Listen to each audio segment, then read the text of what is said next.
I knew the evening would fall apart the moment her eyes landed on my shoes, plain, worn leather, the kind that doesn't brag.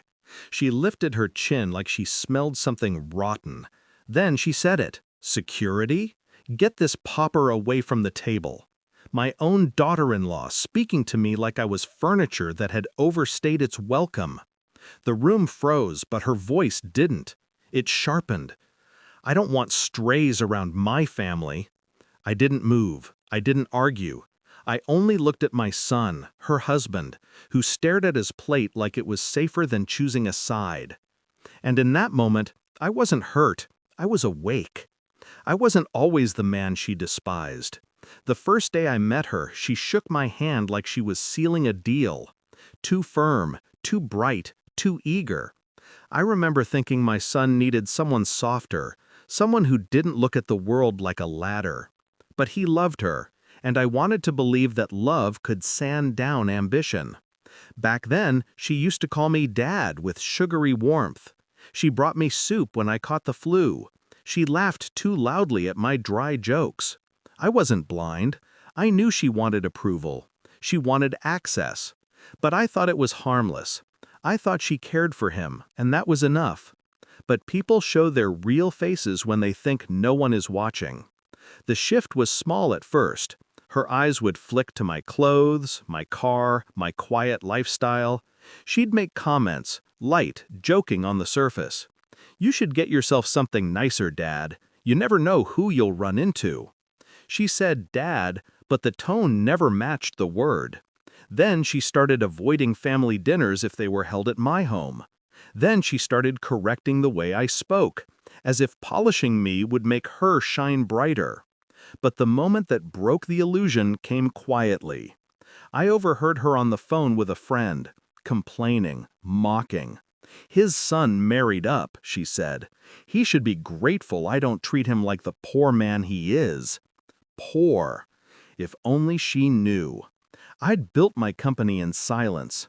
She worked for it without ever knowing my name carried more power in the boardroom than her entire department combined. I'd kept my identity quiet for one reason alone. I wanted my son to choose love, not money. I wanted a family untainted by greed. But she mistook modesty for weakness. She always did. Still, I didn't act. Not yet.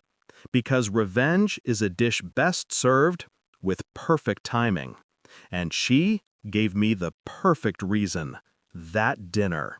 When she called security on me at my own son's birthday gathering, I didn't feel humiliation. I felt clarity. I watched her smirk as the guards hesitated, unsure why they were escorting a harmless older man out. She mistook their discomfort for obedience. I left without a word. But inside, something precise was clicking into place. The next morning, I arrived at my company headquarters, not as a ghost owner, as the man in charge. I called HR, reviewed her file, pulled up every performance review she'd manipulated or glossed over. She'd climbed the ladder on charm and shortcuts, and I had no intention of letting her climb further. By noon, the memo was ready.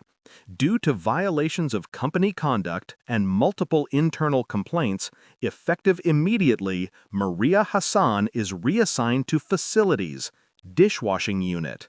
A demotion so sharp it would slice her pride down the middle. But punishment means nothing without understanding. She needed to see it. She needed to connect the dots. So I waited. She stormed into my office at 3:17 p.m. sharp. She didn't knock. She didn't greet. She simply exploded. Do you know who I am? Do you know who my husband is? I let her finish. Then I turned my chair slowly, letting her see my face fully in the executive light. Her voice cracked. You? The revelation hit her like a physical blow. I saw it in the way her knees trembled. I didn't raise my voice. I didn't gloat. I built this company, I said. And you, who couldn't respect a man you thought had nothing, will now learn the value of everything. Her lips parted, desperate, scrambling for innocence she had never owned. But I didn't know. That, I said, is the problem. I left her standing there, small, shaken, stripped of arrogance. Not out of malice, out of necessity. My son deserved to see her truth, and she deserved to face the mirror she'd avoided her whole life. That night, as I sat alone on my balcony, I felt no guilt, only relief.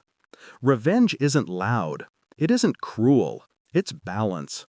And some people need the fall to remember how to stand like humans again.